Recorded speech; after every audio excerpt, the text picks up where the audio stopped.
Hola, ¿cómo les va? Bienvenidos a una nueva emisión de Conexión BMD, donde le contamos buenas historias. Y como ustedes recordarán, hace 2 programas atrás tuvimos la visita del doctor Luis Siliano, que nos habló sobre la inteligencia artificial y las bondades que ésta nos brinda respecto a temas de salud. En ese programa él habló sobre un hospital virtual, cosa que nos quedó en la mente. Entonces, para eso hoy repetimos la visita del doctor Siliano, que es el primer entrevistado que repetimos. Es el primero que va a estar 2 veces en el programa. Y el doctor Juan Pablo Gómez Delgado, González Delgado, Juan Pablo González Delgado, no es ni Pérez ni Fernández, González. Doctor, gracias por venir. Doctor Siliano también, muchísimas gracias. Gracias, Pablo. Y en primer lugar, cuéntenos cuál es su especialidad, a qué se dedica específicamente. Bueno, yo soy que sé que es vasta. Sí, bueno, yo soy médico de formación cirujano, flebólogo, pero tengo un máster en administración de salud y a lo largo de mi formación he ido alternando la medicina asistencial con las prácticas en salud. He sido auditor en el Ministerio de Desarrollo Social durante 25 años. Ajá. Y en esto de la innovación, a partir de la pandemia, como todos, como la gran mayoría de los médicos que dimos, o del personal de salud que dio esta batalla global contra el COVID, desarrollamos y mejoramos estrategias de abordaje para brindar respuestas adecuadas o intentar brindar respuestas adecuadas y oportunas en un contexto de catástrofe mundial, ¿no? Así es que bueno, a partir de ahí, como práctica asistencial en los términos de lo que es la telemedicina, ideamos un formato y un modelo que patentamos como hospital virtual. Hospital virtual, perfecto. Yo veo, por ejemplo, que hay mucha gente, muchas obras sociales que le ofrecen a uno hacer una consulta por videollamada. Exacto. Me imagino que debe ser es parte de la telemedicina, exacto. Perfecto, fantástico. Cuéntenos cómo funciona el hospital virtual, qué beneficios le trae al ciudadano común y cómo hace uno para acceder a un hospital virtual. Sí, este es un formato híbrido en el cual el paciente accede por vía digital, por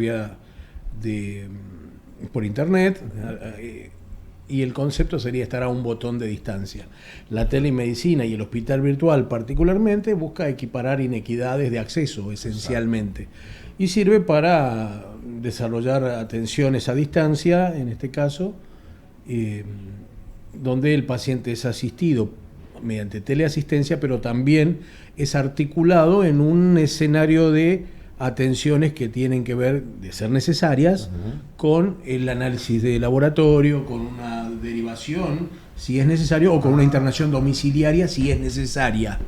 Por lo tanto, el paciente también puede ser asistido en el domicilio mediante estudios diagnósticos, por lo cual la innovación en este caso es la articulación esencialmente, poner en el centro del escenario al paciente. Perfecto. Y eso, o sea, el hospital virtual se ofrece a través de una prepaga, de una obra social, va a ser algo a lo que... Excelente pregunta, Pablo. ¿Se puede acceder de manera... Excelente pregunta. Están cambiando los tiempos. Hoy la mayoría de las personas que tienen, sobre todo voy a hablar de la Argentina puntualmente, perfecto, pero esto aplica para el escenario regional y al escenario global. De hecho, hay muchas empresas de telemedicina o que hacen teleasistencia que brindan atención a distancia a través de videollamadas o videoconsultas.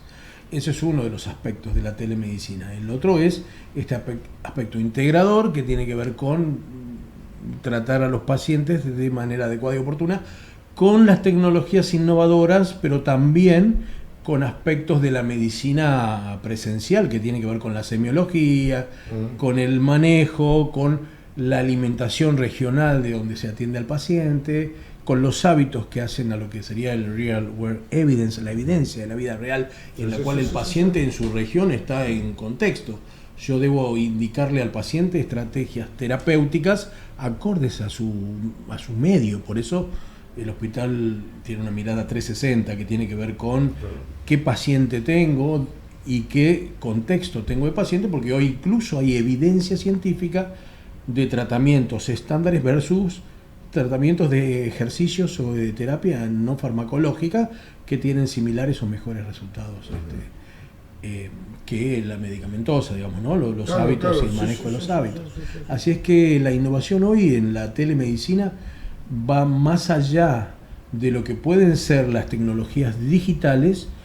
En la Argentina, en estos grandes cambios que ha habido desde lo social, lo político y lo geopolítico y lo económico, van a redefinir un paciente muy demandante, con un sistema que está bastante vulnerable desde los recursos y desde las posibilidades, pero que se está redefiniendo a tener un paciente que tiene una alta digitalización. La mayoría de los pacientes está con acceso a internet hoy, independientemente de las edades, y este startupeo de la clase, digamos, activa y de la gente con determinadas edades hace que podamos acceder a distintos lugares. Y también tenemos esta iniciativa de formatos con Starlink que nos permite acceder a distintos lugares en donde no se accede habitualmente con internet convencional. Así que el hospital virtual articula la atención adecuada y oportuna cuando la distancia es un condicionante crítico, que es una definición de la telemedicina, y también le agrega inteligencia artificial, y vamos a desarrollar modelos que tienen que ver con realidad aumentada y con realidad virtual, que es lo que hoy la medicina de innovación está proponiendo. Ya lo hace en los términos de la realidad virtual. Es un escenario que se crea a través de imágenes que sirven para pacientes con fobia, por ejemplo, para vivir experiencias que son dirigidas y terapéuticas, o para avisorar escenarios quirúrgicos y el entrenamiento de quirúrgico en un escenario ya sea de guía o de capacitación, sin el paciente hasta que llegue la hora de tener un paciente presencial. O sea, supongamos que son la 1 de la mañana. Yo me siento muy, muy, muy mal. Lo llamo al hospital virtual, me va a atender alguien, supongo. Sí. Así, ¿cuál es su problema? Yo me puedo decir, mire, siento un fuerte dolor de cabeza, o siento un fuerte dolor estomacal, o en los riñones, entonces ahí me deriva, me imagino que primitivamente, a un clínico. Sería un clínico, siempre hay una persona que es capaz de manejar el tema. Perfecto. Rápidamente se dirige, se lo asiste al paciente por videollamada, y ahí se establecen las pautas de los distintos criterios de urgencia o emergencia que el paciente tenga con relación al pedido. Se discrimina si el paciente tiene una urgencia, digamos, médica, o es a veces una urgencia personal, o es a veces una urgencia que no es una urgencia, es una percepción de una situación. Sí, me imagino que, permítame meter un paréntesis acá, porque me imagino que los hipocondríacos con esto van a... Absolutamente, sí. Sí, bueno, de hecho tenemos un área que se le deriva, un área, claro, para no saturar, digamos, el sistema, se los deriva a un área. Debe haber, yo sé, tipo que con esto llaman a cada media hora, llaman, o todos los días, y hoy me deben estar...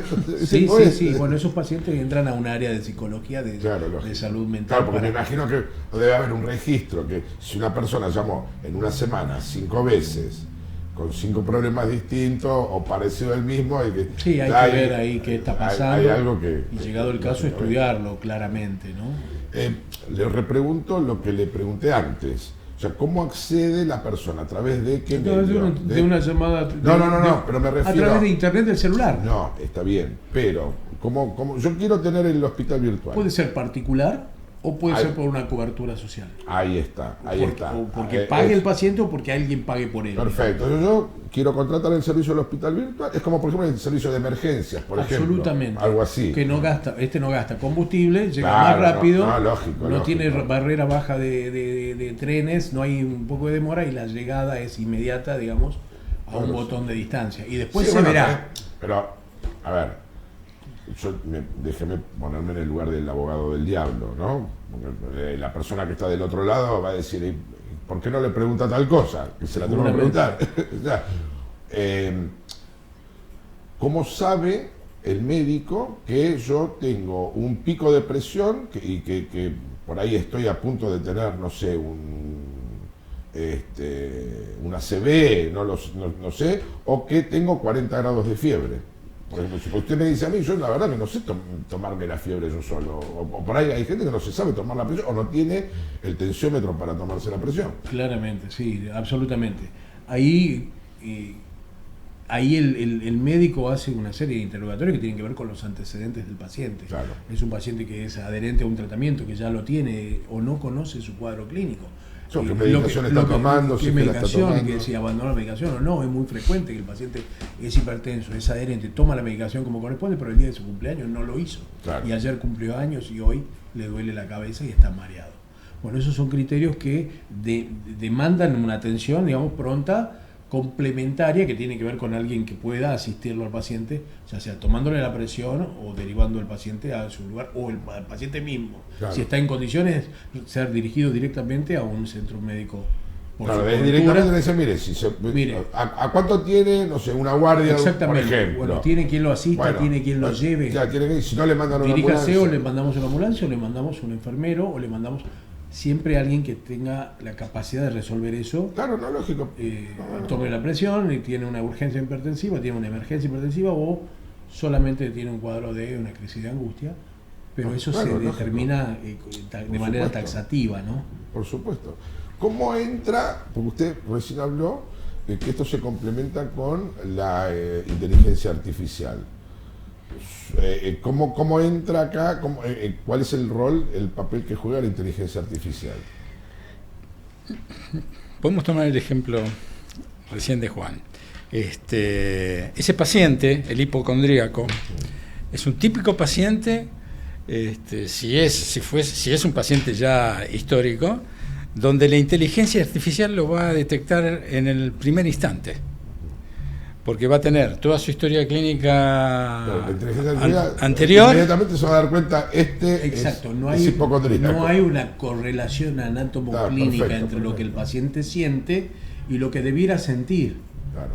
Ya sea en el dolor de pecho, es típica que me duele, si bien hay dolores atípicos cardíacos, claro, el paciente puede decir, no, me duele la muñeca derecha, me duele el brazo derecho. Es muy poco frecuente que un dolor coronario tenga ese... Y acá, perdóneme, doctor, pero quiero, si ustedes no vieron el programa donde estuvo el doctor Siliano hablando de la inteligencia artificial aplicado a las consultas médicas, véalo,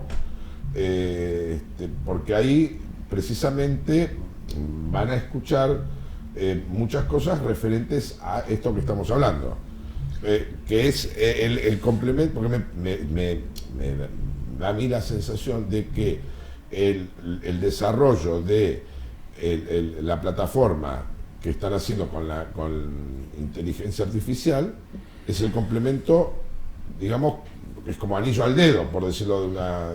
Es una herramienta importantísima a la hora del diagnóstico o de la consulta, sobre todo en el uso que le da el médico a la información que va obteniendo. Pero hoy la inteligencia artificial es capaz de elaborar la historia clínica adecuada, claro, a través de la entrevista que, claro, uno va teniendo con el paciente, se va transcribiendo a la par, entonces uno tiene un formato con inteligencia artificial de toda la historia clínica. No, porque la inteligencia artificial, o sea, el que va tomando lo... No, porque el que me va a atender a mí va a ser un médico. Exacto. Pero va a tener el soporte de la inteligencia artificial que lo va... Claro, por ejemplo, el caso de... Vos comentabas recién de un paciente con un pico de hipertensión. Sí. Ese paciente, cuando llama, y si ya es un paciente histórico, al acceder automáticamente a la historia clínica del paciente, o sea, esa inteligencia artificial te está advirtiendo de lo que el paciente está sufriendo posiblemente, pues ya viene con antecedentes, etcétera. Y en ese caso el médico evaluará una ambulancia, una enfermera, lo que sea, para el tratamiento, o no. Claro.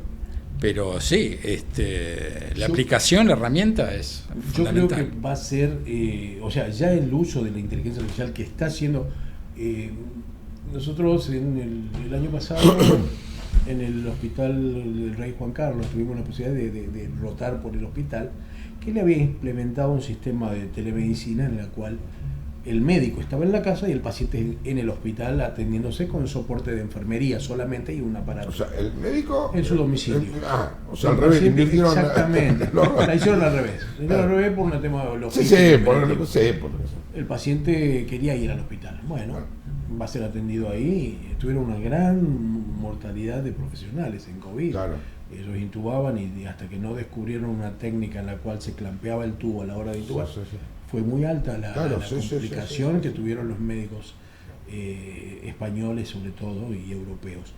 Pero en este escenario la inteligencia artificial va a ser, o es, de hecho, es una herramienta complementaria a lo que ya el formato de telemedicina con evaluación de tecnología sanitaria, que es otro elemento que está incorporado en el hospital virtual. La evaluación de tecnología sanitaria son todas las herramientas que permiten el uso de buenas prácticas médicas respetuosas de los recursos. Perfecto. O sea, yo alcanzo idénticos resultados a menor costo. Sí.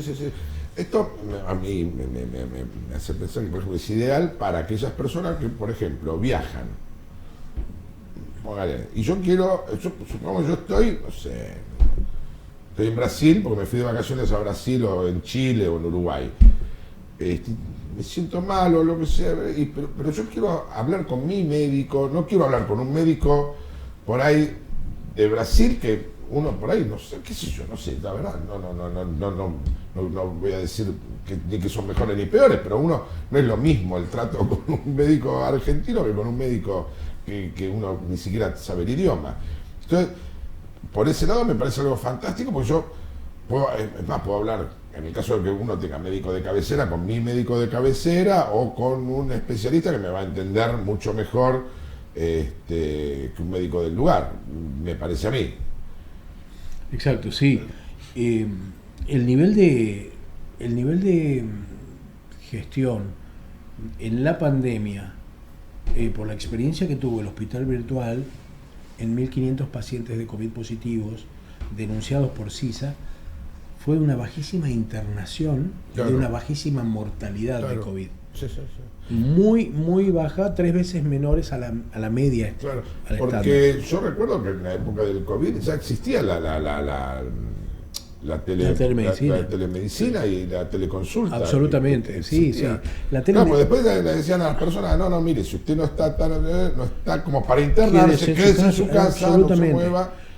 Bueno, el modelo que nosotros aplicamos con el hospital virtual a través de CTA, que es el Centro de Tratamientos Avanzados, es el centro que yo dirijo, fue del 0,7 de letalidad de COVID. O sea, tuvimos pacientes que se quedaron en el 93% de los casos en el domicilio.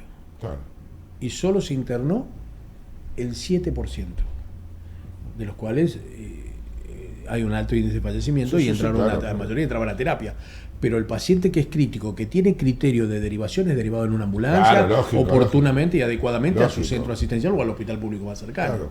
Así es que si a eso le agregamos encima inteligencia artificial, ya vamos a tener pronto estudios que van a comparar, en muy poquito tiempo vamos a tener estudios que van a comparar lo que hicimos en pandemia con inteligencia humana, los muy buenos resultados que hubo, presentados en un trabajo científico, con validación metodológica, versus lo que va a ser ahora evaluar para distintas obras sociales, distintos seguros, pacientes de alto costo, evaluados con inteligencia artificial agregada al formato de inteligencia humana. Claro.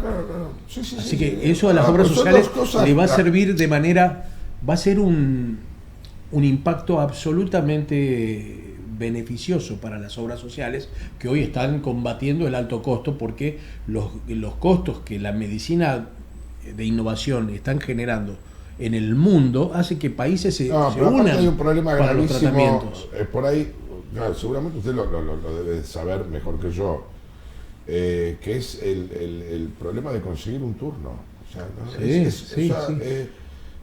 uno pide un turno para cualquier especialidad y dice para dentro de 2 meses. Pero acá hay muchas cuestiones de fondo que tienen que ver con la disponibilidad del médico pero también con los honorarios. No, claro, lo que pasa es que es todo un... A ver, no es un problema que se arregla de un día para el otro y no es un problema por una sola cuestión, ¿no?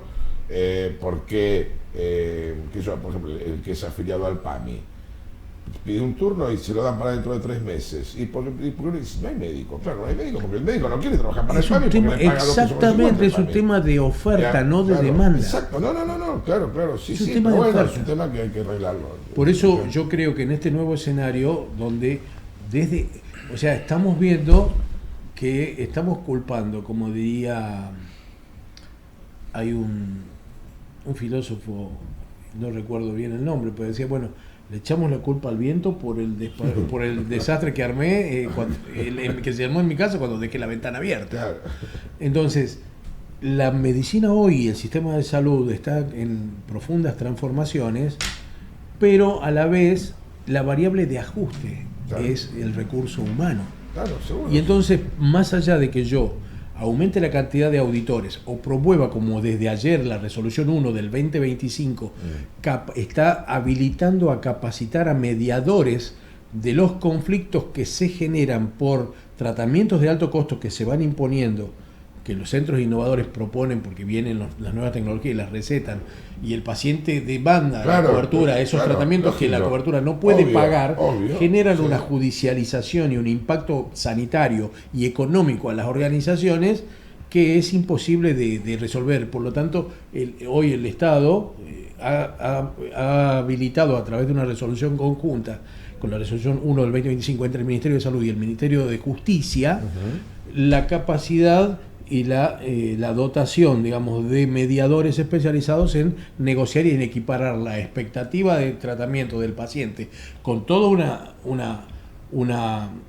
con un impulso de asociaciones de pacientes, de tratamientos estándares demostrados, sostenidos, digamos, en los cuales se ha investigado con la industria farmacéutica detrás, y un recurso exiguo que hoy tiene a los prestadores y a las obras sociales con sueldos muy acotados, con aportes muy pequeños, condicionados a otorgar una medicina que va a ser muy difícil de pagar. Exacto. Entonces se está tratando de resolver esto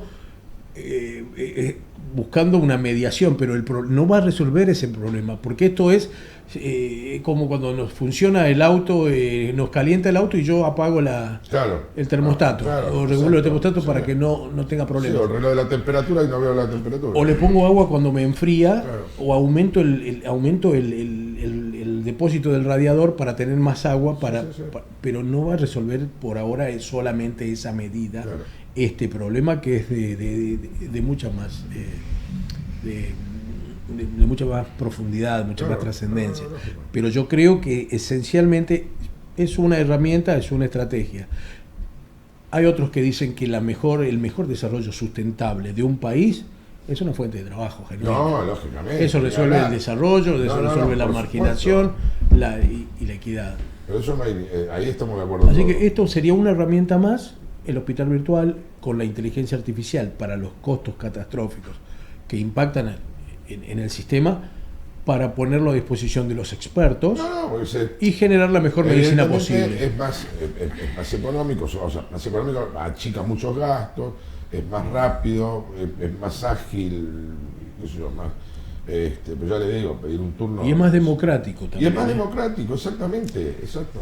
Es lo que hablábamos, es acercar posiblemente a los países. Equiparar inequidades. Claro. Así que vamos a tallar y a dar de nuevo. El paradigma hoy nos pone de frente a 2 o 3 variables que son necesarias atender con el paciente realmente en el centro del escenario. Ya no es suficiente con desarrollar conocimiento e imponerlo, o con mostrar solamente una cara de la moneda. Ya no está cautivo el paciente, ya la industria entiende que hay reglas de juego, el Estado está tratando de ser de gestionar redes colaborativas para buscar descomprimir esta situación, que ya viene de muchos años. No, esto no es de ahora, no. Pero que yo creo que por primera vez en 25 años que yo tengo de una mirada sanitaria, digamos, de mirando en perspectiva, digamos, la evolución del sistema, va a tener un impacto favorable. Seguramente. Y así llegamos al final de una nueva emisión de Conexión BMD, donde les contamos buenas noticias y, como les dije al comienzo, la de hoy fue realmente excepcional. Así que nos volvemos a encontrar la próxima semana, el próximo jueves a las 20 horas en nuestro canal de YouTube. Suscríbase, denle me gusta, compartan nuestros videos. Soy Pablo Dócimo, nos vemos.